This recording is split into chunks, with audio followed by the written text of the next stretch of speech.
Assalamualaikum warahmatullahi wabarakatuh. Pada hari ini, saya bersama rakan-rakan saya akan membentangkan pembentangan pembinaan GSU iaitu Jadual Spesifikasi Ujian dan juga contoh soalan yang dibina di bawah subjek PIMK 3123 Pentaksiran dalam Pendidikan Islam. Pembentangan ini akan dibentangkan oleh 3 orang, iaitu Nur Amirah Farisah iaitu saya sendiri, Auni Fakihah dan juga Nurul Hana. Kita masuk kepada yang pertama dahulu, iaitu pembinaan GSU ataupun penggubalan GSU. Sebelum kita pergi dengan lebih lanjut tentang penggubalan atau pembinaan GSU, kita kena tahu terlebih dahulu apa itu GSU. GSU merupakan singkatan daripada Jadual Spesifikasi Ujian atau dikenali juga sebagai Test Blueprint yang merupakan langkah pertama dalam pembinaan ujian yang menentukan standard kandungan yang hendak diuji dan bilangan item untuk setiap standard tersebut menurut Zafranki dan King 2019. Jadinya, GSU ni adalah sebuah jadual yang menggambarkan ciri sesuatu ujian dari segi kandungan, iaitu konstruk yang ditaksir, pemberatan setiap konstruk, konteks dan juga pemberatan taburan aras kesukaran. Jadinya GSU ni ia adalah untuk menentukan setiap aras soalan, kandungan yang terdapat dalam ujian dan sebagainya. Jadi disebabkan itu, jika kita ingin membina ujian, kita perlu adanya GSU. Jadi, kenapa GSU ni sebenarnya perlu dibina? Okey, kita tengok kepada kepentingan GSU itu sendiri. Terdapat beberapa kepentingan, antaranya ialah untuk mengelakkan sesuatu ujian itu dibina secara sebarangan. Jadinya kalau kita nak buat ujian itu, takkanlah kita nak binanya sewenang-wenangnya. Jadi untuk bina ujian tu, untuk jalankan ujian, mesti kita bina berdasarkan GSU yang telah kita buat. Okey, yang kedua, kepentingan GSU ni ialah untuk menjamin kesahan sesuatu ujian. Jadinya dia nak tengoklah ujian itu betul-betul merangkumi apa yang dia hendak ditaksir. Okay, yang ketiga, dapat menimbulkan rasa kepentingan sesuatu topik dan aras-aras kemahiran yang patut dititik beratkan dalam membuat item-item soalan. Macam kita tahu, dalam GSU tu kan ada terdapatnya konteks kandungan. Jadi konteks kandungan tu ada tajuk-tajuk yang ingin diuji murid. Jadinya dengan adanya GSU ni, dia dapat timbulkanlah rasa kepentingan suatu topik dan aras-aras kemahiran tu yang dia patut titik beratkan dalam item-item soalan. Okay, yang keempat, untuk menentukan keseimbangan soalan yang dibina mengikut topik dengan aras-aras kemahiran yang diuji. Macam kita tahu, dalam GSU tu juga adanya konteks aras kesukaran yang mana setiap topik itu dia telah tentukan aras kesukaran yang mana ingin diuji. Yang kelima, memberikan panduan untuk membuat format ujian, yang mana kita akan tentukan sama ada kita nak buat ujian objektif ataupun subjektif. Jadi dari situ kita akan tahulah bagaimana format ujian yang akan kita jalankan. Seterusnya ialah boleh mengambil kira bilangan masa yang diperuntukkan untuk sesuatu topik. Untuk membina GSU ini, kita akan merujuk kepada RPT iaitu Rancangan Pengajaran Tahunan, yang mana daripada RPT itu kita akan melihat bilangan masa pengajaran bagi setiap topik. Jadi daripada situ kita tahulah peruntukan masa untuk satu topik dan apa jumlah bilangan soalan yang dibolehkan untuk kita bina pada topik tersebut.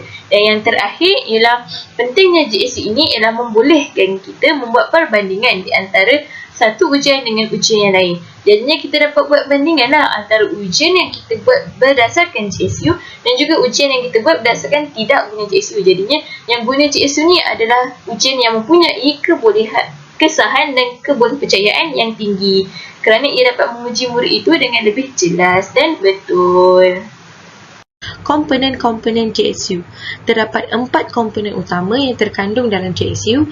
Komponen yang pertama iaitu paksi kandungan. Bahan yang boleh dicatatkan secara ringkas dan topik demi topik seperti yang terdapat dalam sukatan pelajaran. Ia juga boleh dibuat secara ringkas dan am, yang mana sukatan ini akan dibahagikan kepada skop-skop yang luas seperti mata pelajaran pendidikan Islam, yang mana ia akan dibahagikan kepada tilawah Al-Quran, akidah, ibadah, sirah dan akhlak. Maksudnya dekat sini, di dalam paksi kandungan dalam GSU itu nanti adanya kandungan-kandungan pelajaran yang telah kita bahagikan mengikut topik-topik, mengikut bidang-bidang lah, seperti yang dalam bidang pendidikan Islam. Jadi topik-topik pelajaran itu akan disusun mengikut bidangnya, bidang tilawah, bidang akidah, ibadah, sirah dan akhlak, yang mana bidang tersebut akan disusun mengikut standard kandungan dan standard pembelajaran masing-masing.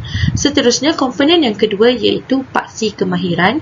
Ia bermaksud dalam paksi kemahiran ini ia mengandungi objektif pengajaran yang merupakan perubahan tingkah laku dan kemahiran-kemahiran yang diharapkan dalam setiap topik dalam paksi kandungan. Jadi tadi kita dah tahu dah paksi kandungan tu telah dibahagikan mengikut tajuk-tajuk skop-skop pelajaran. Di dalam paksi kemahiran ini ada objektif-objektif pengajaran yang hendak kita capai. Yang ketiga iaitu paksi pemberatan.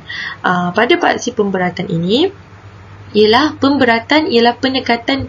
penekanan yang patut diberikan kepada tiap-tiap topik dan kemahiran. Jadi dekat sini adanya dalam komponen GSU ini akan menunjukkan di manakah topik-topik ataupun kemahiran-kemahiran yang perlu diberikan pemberatan yang lebih lagi. Contohnya kalau topik bidang ibadah perlu diberikan pemberatan yang lebih, maka bilangan item yang perlu disediakan adalah lebih banyak. Dan komponen yang keempat iaitu kepayahan soalan.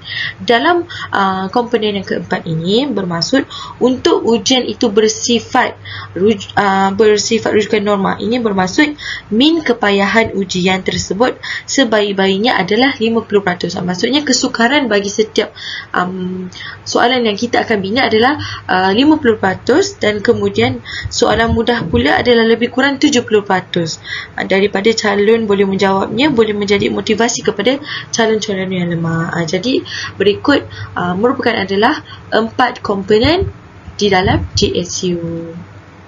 Seterusnya kita masuk kepada langkah-langkah dalam penyediaan GSU.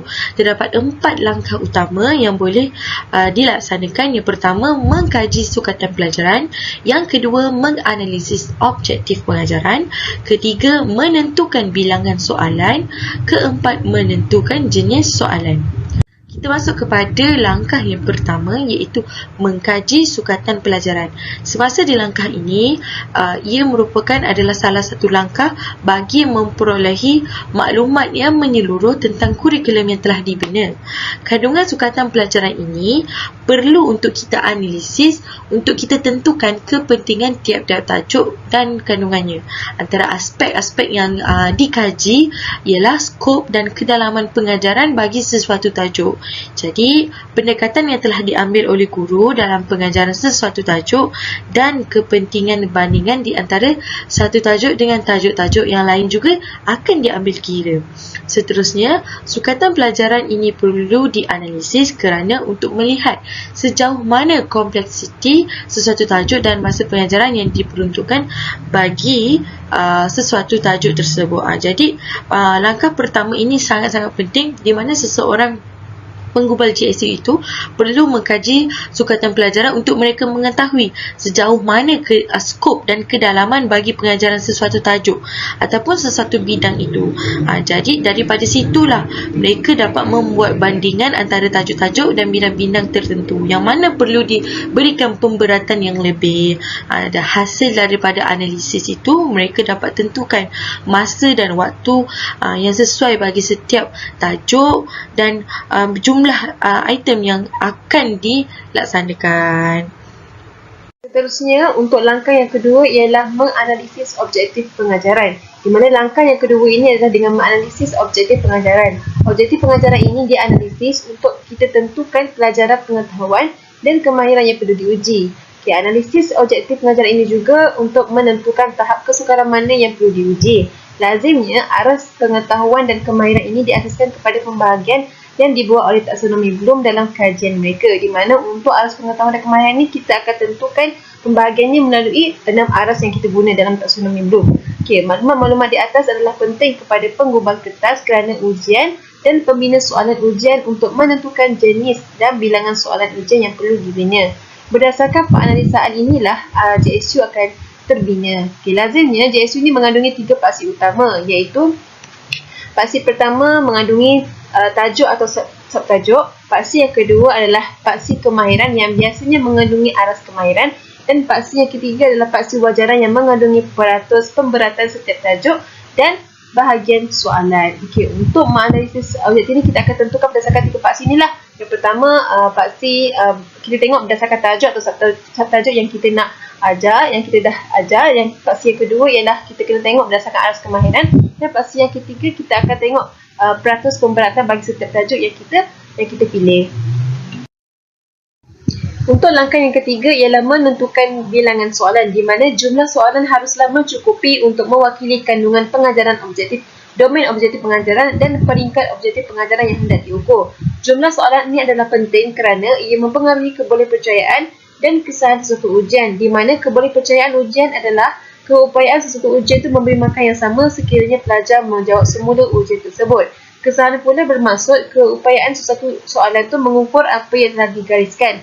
Selain memberi perhatian kepada kebolehpercayaan dan kesahihan ujian, penentuan jumlah soalan juga perlu mengambil kira masa ujian, jenis soalan dan kesukaran ujian yang bergantung pada objektif pengajaran, panjang soalan dan kemampuan bahasa murid dan lain-lain. Di mana untuk langkah ketiga ni kita kena tahulah berapa soalan yang kita nak bina berdasarkan objektif pengajaran dan peringkat objektif pengajaran yang kita nak ukur pada waktu tersebut. Dan untuk bilangan soalan ni juga mestilah kita selari dengan masa ujian, jenis soalan yang kita nak bina dan tahap kesukaran ujian tu bergantung kepada objektif pengajaran, panjang soalan dan juga kemampuan bahasa murid tu untuk faham apa yang mereka perlu faham berdasarkan soalan tersebut.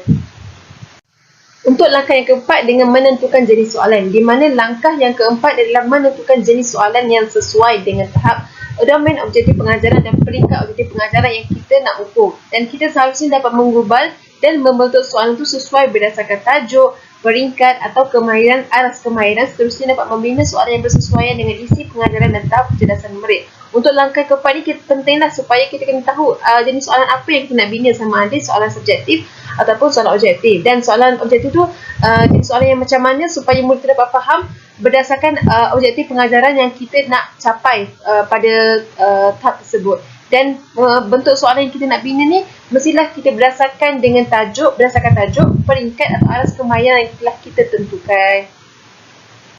Okey, baiklah, kita masuk kepada kandungan yang mana ini merupakan langkah-langkah yang telah kami lakukan, yang telah kami guna dalam menyiapkan penggubalan GSU ini. Okey, yang mana kandungan ini terdiri daripada senarai subtopik berserta waktu mengajar, peruntukan masa, bilangan item mengikut topik, jadual spesifikasi ujian itu sendiri dan juga contoh pembinaan item, yang mana contoh pembinaan item ini dibina berdasarkan kepada GSU yang telah kami gubal. Okey, baiklah, kita masuk terlebih dahulu kepada senarai subtopik berserta waktu diajar. Bagi mendapatkan senarai subtopik dan juga waktu yang diajar bagi topik tersebut, kami telah merujuk kepada rancangan pengajaran tahunan, iaitu RPT, yang mana kami dikehendaki untuk membina ujian bagi pertengahan tahun. Jadi, kami telah merujuk RPT dan mengambil topik-topik yang diajar pada penggal pertama sahaja, iaitu pertengahan tahun semasa je lah, kerana ujian yang dijalankan ialah ujian pertengahan tahun. Jadi, ini merupakan senarai subtopik dan juga bilangan waktu mengajar yang telah kami perolehi berdasarkan RPT yang telah kami analisisnya. Okay, contoh dalam bidang Al-Quran, yang mana terdapat di bawah 3 bidang. Yang pertama ialah bidang tilawah itu sendiri, yang kedua bidang hafazan, yang ketiga bidang tajwid, yang mana masa diperuntukkan bagi bidang Al-Quran ni ialah sebanyak 5 jam 30 minit. Okay. Yang kedua pula ialah bidang akidah, yang mana di bawah bidang akidah ini, murid telah mempelajari 2 tajuk utama semasa pertengahan tahun pertama itu, yang mana mereka belajar tentang nama Allah Al-Azim dan Al-Hamid dan tajuk berkaitan Nabi dan Rasul, yang mana bagi tajuk pertama mereka memperuntukkan sebanyak 2 jam untuk mempelajarinya, dan bagi tajuk kedua juga sebanyak 2 jam untuk murid mempelajarinya. Jadi di bawah bidang akidah memperuntukkan masa sebanyak 4 jam bagi kedua-dua subtopik tersebut. Dan seterusnya ialah bidang ibadah. Di bawah bidang ibadah ini, murid hanya diajarkan dengan satu topik sahaja, iaitu berkaitan dengan najis, yang mana masa diperuntukkan sebanyak 3 jam bagi bidang ibadah ini. Seterusnya ialah bidang sirah, yang mana di bawah bidang sirah ini juga untuk pertengahan tahun, murid hanya mempelajari satu topik sahaja, iaitu berkaitan dengan perjanjian Aqabah pertama dan kedua, iaitu sebanyak lama 3 jam untuk mempelajarinya. Untuk bahagian adab pula, murid mempelajari satu topik juga, iaitu berkaitan dengan adab berpakaian, iaitu selama 2 jam yang telah diperuntukkan. Dan bidang terakhir yang akan diuji kepada murid dalam peperiksaan pertengahan tahun ini merupakan bidang jawi, yang mana murid akan diajar satu topik sahaja, iaitu berkaitan dengan kedudukan huruf Hamzah, yang mana telah memperuntukkan masa selama 5 jam 30 minit, iaitu sepanjang pertengahan tahun pertama itu sahaja.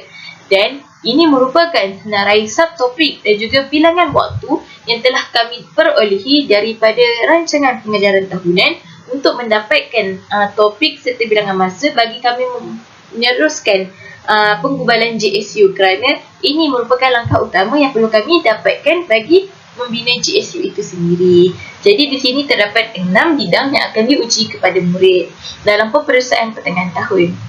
Baiklah, seterusnya berdasarkan JSU yang telah kami bina, saya akan menerangkan berkaitan dengan peruntukan masa, iaitu fokus kepada bilangan item mengikut topik-topik yang telah dipilih untuk peperiksaan pertengahan tahun.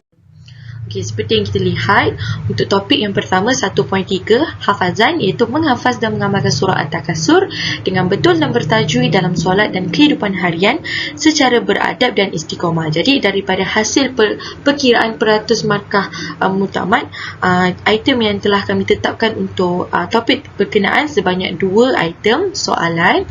Seterusnya untuk topik yang kedua 1.6 tajwid, membaca ayat yang mengandungi bacaan mim sakinah dengan betul dan bertajwid secara beradab dan istiqamah.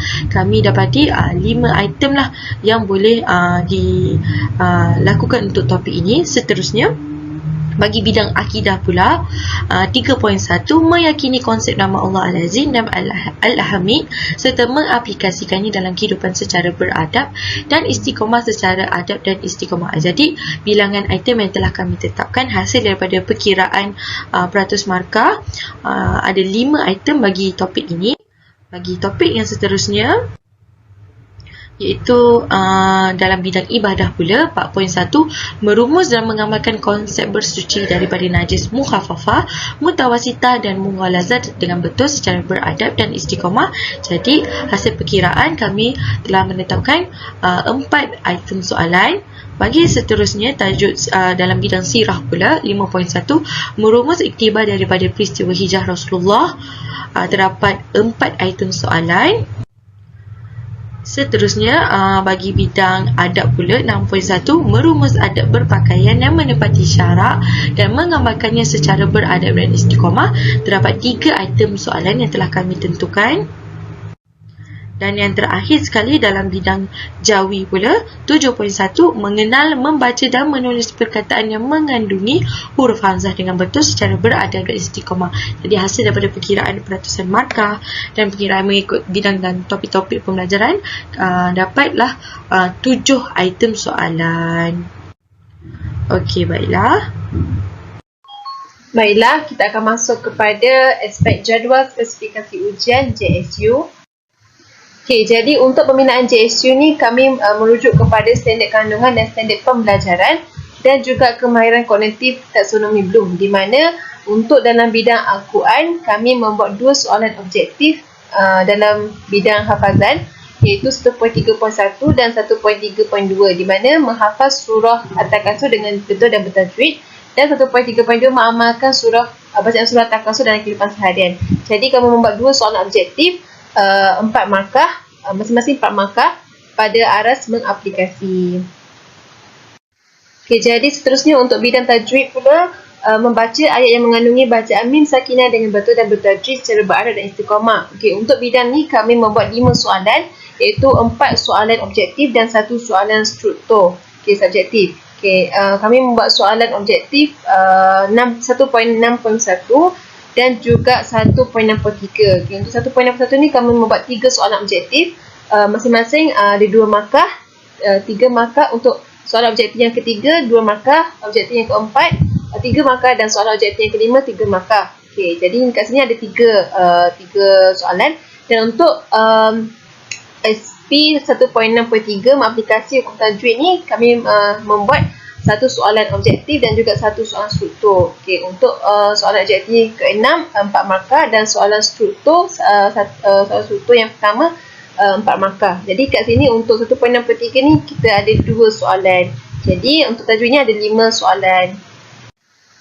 Okey, untuk bidang akidah pula 3.1 dan 3.2. Okey, untuk bidang akidah ni kami membuat 5 soalan, iaitu 2 soalan objektif dan 3 soalan struktur. Jadi untuk soalan kami mengukur bahagian SP 3.1.2, menerangkan hukum beriman dengan nama Allah Al-Aziz dan Al-Hamid berdasarkan dalil naqis terjemahannya. Jadi untuk SP ni kami buat soalan objektif yang ketujuh, iaitu 1 markah. 3.1.3 menganalisis kepentingan beriman dengan nama Allah Al-Aziz dan Al-Hamid. Soalan struktur yang kedua, iaitu 4 markah. Dan 3.1.4 membuktikan keimanan terhadap nama Allah Al-Aziz dan Al-Hamid untuk soalan struktur 4 markah. Jadi untuk 3.1.2 ni dia berada pada aras memahami. Objektif yang ketujuh aras memahami 1 markah. Untuk aras 3.1.3 untuk aras menganalisis soalan struktur 4 markah, dan 3.1.4 untuk soalan struktur 4 markah pada aras menilai. Okey, untuk soalan keempat dalam subtopik 3.2 meyakini konsep beriman kepada Rasul dan mengaplikasikannya dalam kehidupan secara beradab istiqamah. Kami membuat soalan pada SP 3.2.1 menyatakan pengertian Nabi dan Rasul. Untuk soalan untuk SP ni kami membuat soalan objektif yang ke-8 pada aras mengingat 4 markah, dan juga 3.2.6 membuktikan keimanan kepada Rasul melalui tindakan. Untuk aras menilai untuk soalan subjektif 4 markah. Jadi untuk bidang akidah kesemua sekali ada 5 soalan. Okay, baiklah, untuk bidang ibadah pula kami membuat 4 soalan, iaitu 2 soalan objektif dan 2 soalan struktur. Jadi bidang ibadah ni kami mengukur pada SK 41 merumus dan mengamalkan konsep suci daripada najis, mukhafafah, mutawasitah dan mughallazah. Jadi soalan yang kami bina adalah pada bahagian SP 41.2 menjelaskan bahagian dan jenis najis serta cara menyucikannya. Untuk SP ni kami buat soalan objektif yang ke-9 3 markah pada aras memahami, dan juga soalan struktur 3 markah pada aras memahami. Okey, jadi untuk 41.2 ni ada 2 soalan dan 1 soalan pada SP 41.3, iaitu mengaplikasi cara bersuci daripada 3 najis tu. Soalan objektif sebanyak 3 markah, dan juga 1 soalan pada bahagian 41.4, iaitu menguraikan kepentingan bersuci. Jadi untuk 41.4 ni kami membuat soalan struktur sebanyak 4 markah. Jadi untuk bidang ibadah semuanya ada 4 soalan. Seterusnya untuk bidang sirah kami membuat 4 soalan, iaitu 2 soalan objektif dan juga 2 soalan struktur. Kami mengukur pada SK 51, iaitu merumus iktibar penerimaan masyarakat terhadap dakwah Nabi Muhammad melalui perjanjian akabah pertama dan kedua. Di mana untuk 2 soalan tu kami 1 soalan objektif kami buat pada aras mengingat SP 5.1.1 menyatakan latar belakang masyarakat Yathrib sehingga perjanjian akabah pertama dan kedua. 1 soalan lagi untuk soalan objektif 4 markah pada SP 5.1.2 menjelaskan isi perjanjian akabah pertama dan perjanjian akabah kedua. Dan untuk soalan struktur pula pada SP 5.1.4 merumus iktibar daripada penerimaan masyarakat terhadap dakwah Nabi Muhammad. Jadi untuk soalan struktur ni pada aras menilai. Jadi kesemua soalan pada bidang sirah adalah sebanyak 4 soalan. Okey, untuk bidang adab pula kami membuat 3 soalan, iaitu soalan 2 soalan struktur dan juga 1 soalan objektif. Dan kami mengukur pada SK 6.1 merumus adab berpakaian yang menepati syarak dan mengamalkan secara beradab dan istiqamah. Okay, soalan yang kami buat adalah 1 soalan objektif pada aras memahami pada SK 61.3 menjelaskan adab dan ciri-ciri berpakaian menepati syarak. 2 soalan struktur dalam bidang adab ialah pada SP 6.1.6 merumus adab berpakaian menepati syarak. Yang ini untuk soalan struktur ni sebanyak 3 markah pada aras menilai. Jadi untuk soal bidang adab ni ada 3 soalan. Okay, dalam bidang jawi pula, kami mengukur pada SK 7.1 mengenal, membaca dan menulis perkataan yang mengandungi huruf hamzah dengan betul secara barat istiqamah. Jadi kami membuat 7 soalan, 6 soalan objektif dan juga 1 soalan struktur. Okey, untuk 5 soalan objektif pula pada SP 7.1.1 mengenal kedudukan huruf hamzah dalam perkataan dengan betul. Jadi untuk soalan objektif ni ada soalan yang ke-14 3 markah, soalan objektif 15 3 markah, objektif 16 3 markah, soalan objektif 17 3 markah dan soalan objektif 18 ada 4 markah. Jadi dekat 7.1.1 ni ada 5 soalan. Okay, dan untuk SP 7.1.3 terdapat 2 soalan, 1 soalan objektif dan 1 soalan struktur. Okay, 7.1.3 menulis perkataan yang mengandungi huruf hamzah dengan betul ni ada 2 soalan, iaitu pada aras mengaplikasi, iaitu ada soalan objektif 4 markah dan juga soalan struktur 4 markah. Jadi kesemua sekali berjumlah 30 soalan dan kami menggunakan nisbah 5-3-2, iaitu untuk 5, nisbah 5 adalah pada aras rendah dan sebanyak 15 markah, dan untuk aras sederhana 3 iaitu 9 soalan dan aras tinggi ada 6 soalan. Jadi pemberatan dia pada 15 soalan kebat dan 15 lagi soalan aras rendah. Seterusnya, kita masuk kepada contoh item soalan, di mana soalan ini telah dibina berdasarkan kepada GSU yang telah dikubas sebentar tadi. Soalan ini merupakan soalan aras kebat sahaja, yang mana aras aplikasi ke atas hingga mencipta.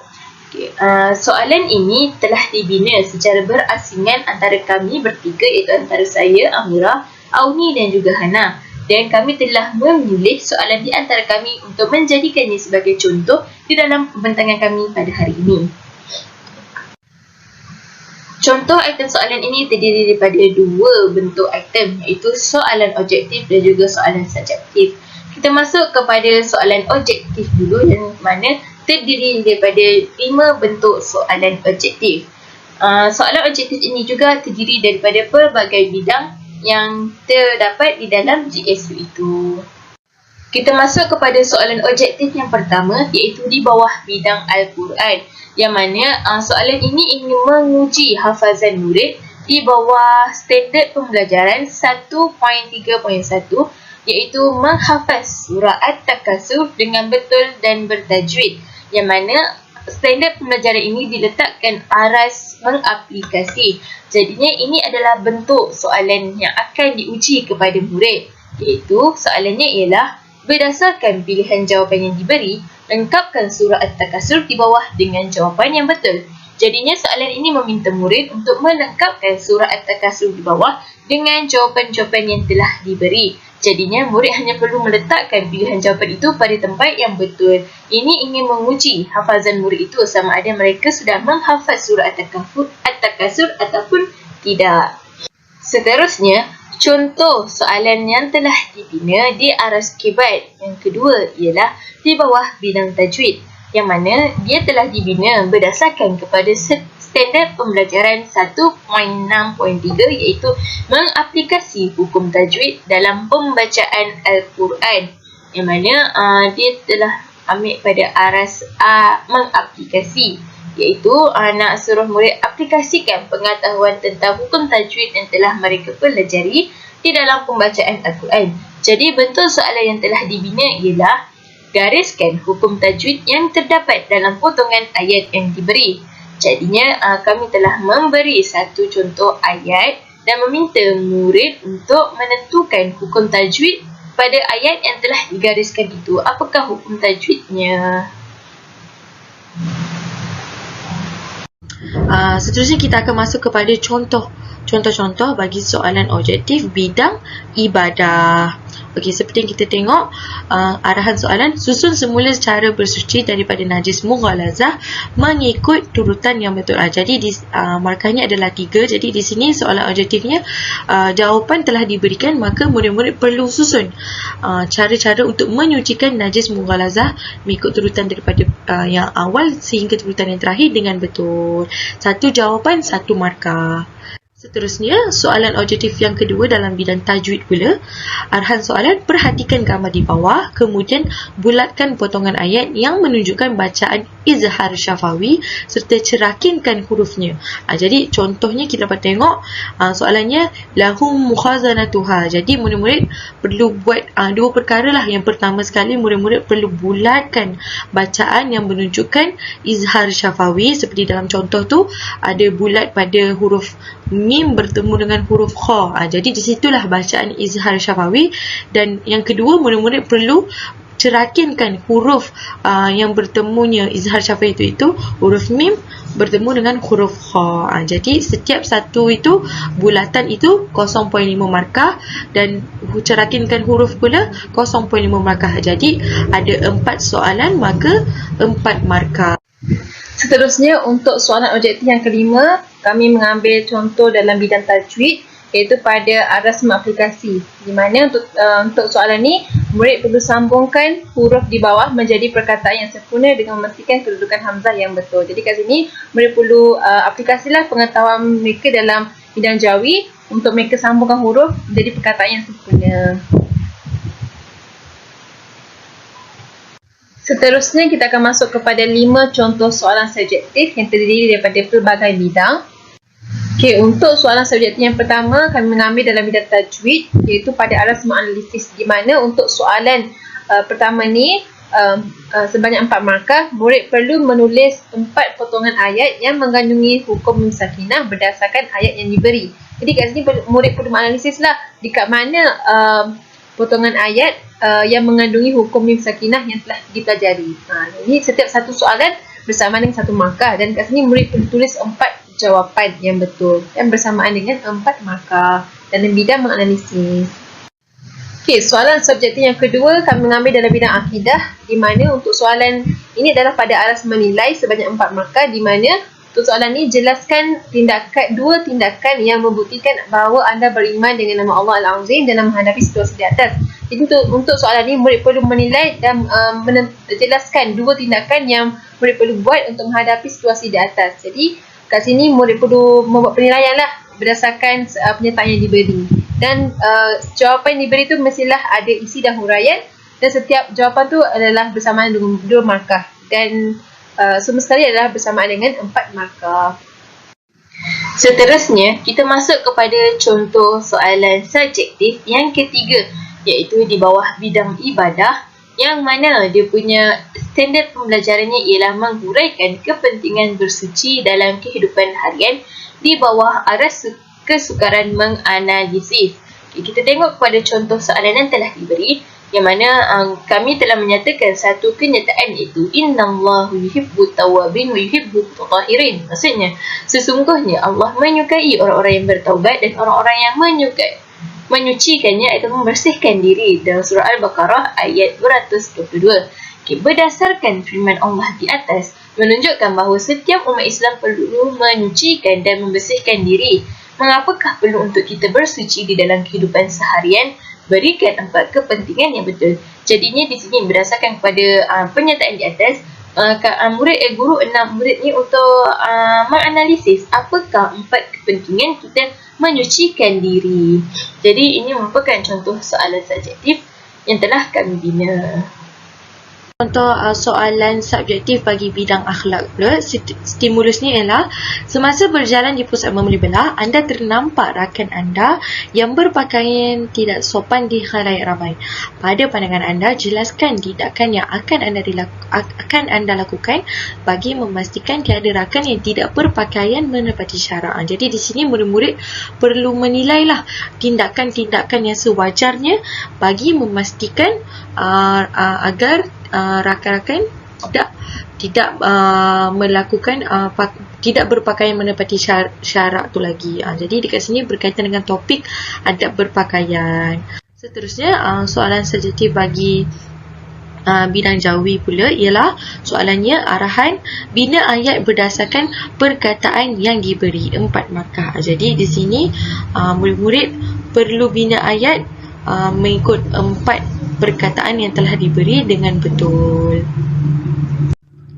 Okey, kita masuk kepada sesi soal jawab. Baiklah, soalan yang pertama iaitu apakah rujukan utama yang digunakan sebelum menggubal JSU?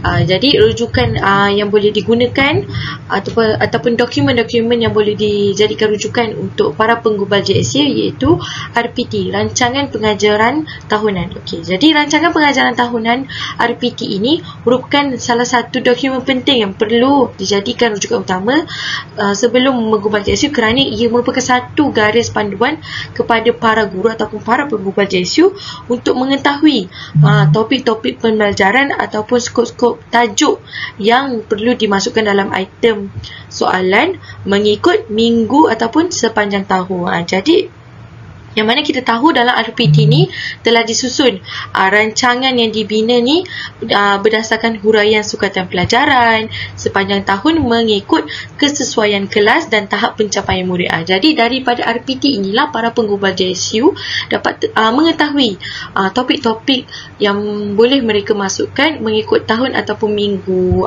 Contohnya guru itu hendak membuat peperiksaan pertengahan tahun. Jadi daripada RPT inilah mereka dapat mengetahui berapa banyak topik ataupun bidang-bidang skop kemahiran dan tajuk yang boleh dimasukkan bagi peperiksaan tersebut. Jadi itu sahaja daripada saya. Sekian, terima kasih.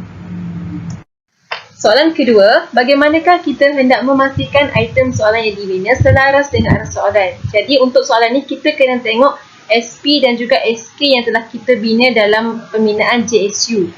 Contohnya kita bagi tentang dalam bidang akidah 3.1.2 dalam SP 3.1.2 menyatakan pengertian Nabi dan Rasul. Jadi kat sini kita kena tahu murid, kita nak ukur murid tu tahu apa. Jadi kat sini murid tu perlu tahu pengertian Nabi dan Rasul. Jadi untuk SP ni kita kena tahu ianya berada pada aras mengingat pada aras 1. Okey, contoh lain kita bagi pada SP 3.2.6 membuktikan keimanan kepada Rasul melalui tindakan. Jadi untuk kat sini kita nak murid tu faham apa? Faham tentang membuktikan keimanan kepada Rasul melalui tindakan. Jadi kat sini kita kena tengok dia berada pada aras apa. Contoh dia ada pada aras menilai dalam JSU yang kita nak bina tu. Jadi kita nak tahu pastikan item soalan yang kita bina tu selaras dengan aras soalan, kita kena tengoklah SP dan SK yang kita dah tetapkan dalam JSU yang kita nak bina tu. Jadi kat sini lah dia akan dapat bantu kita tu. JSU ni dah akan bantu kita tu untuk selaraskan soalan yang kita nak bina berdasarkan aras kognitif, kemahiran kognitif yang kita dah tetapkan. Okey, soalan yang ketiga, apakah rumusan yang boleh dibuat setelah menggubal JSU dan membina item?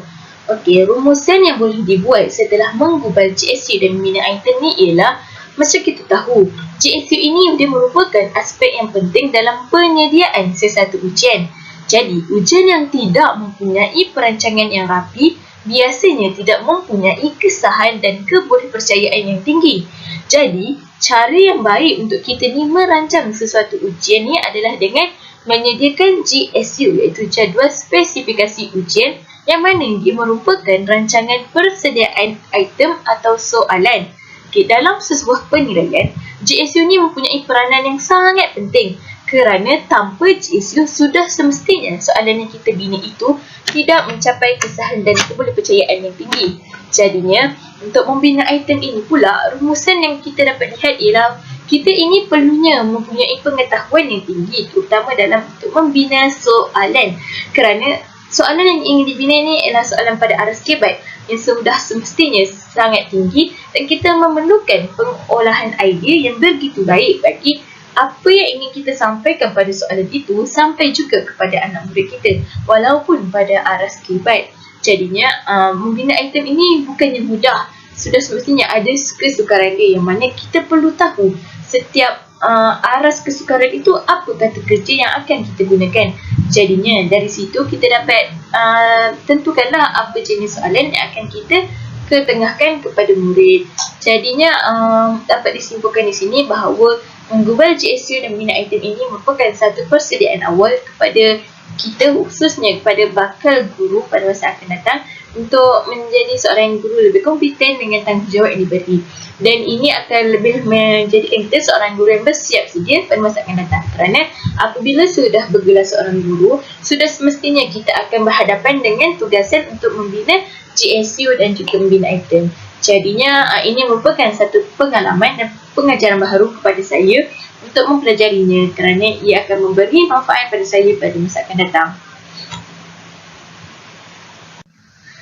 Itu sahaja pembentangan daripada kumpulan kami. Sekian, terima kasih.